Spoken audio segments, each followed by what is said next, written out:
Tomorrow is Election Day, and there will be a lot of extra eyes on Harris County. Today, we learned the Department of Justice will be sending in election observers, and that's in addition to the Texas Attorney General Task Force and the Secretary of State's office, which is sending its own inspectors to monitor the vote. Investigative reporter Cheryl Mercedes with how that works.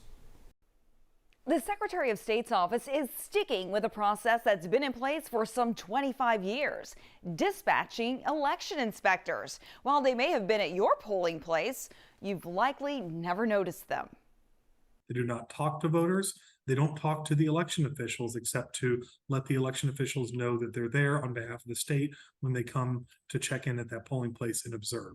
They use their eyes and their ears, not their mouths or anything else. Sam Taylor, communications director for the Secretary of State's office, says there are 118 inspectors this general election. 7 have been designated for Harris, Dallas, Bexar, Travis, and Williamson counties.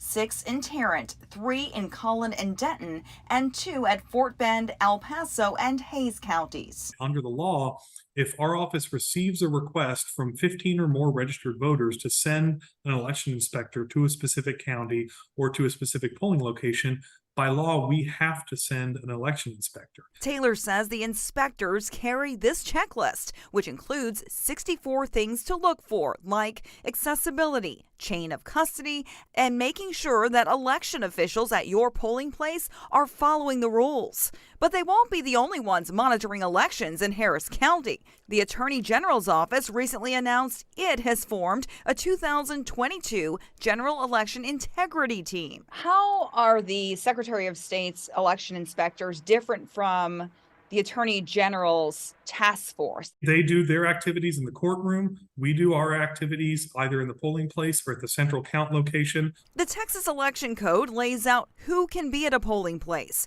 Secretary of State inspector is one of 15 categories on that list. Attorney General's staff is not. For those who are raising the specter that Attorney General's office is going to be side by side with our inspectors watching voters, they don't understand the law. During the last general election, the Secretary of State's office dispatched 253 inspectors across the state, 13 in Harris County. That's more than double compared to this election. We tried to find out more about the AG's integrity team, but that office has not responded to our requests for comment. Back to you.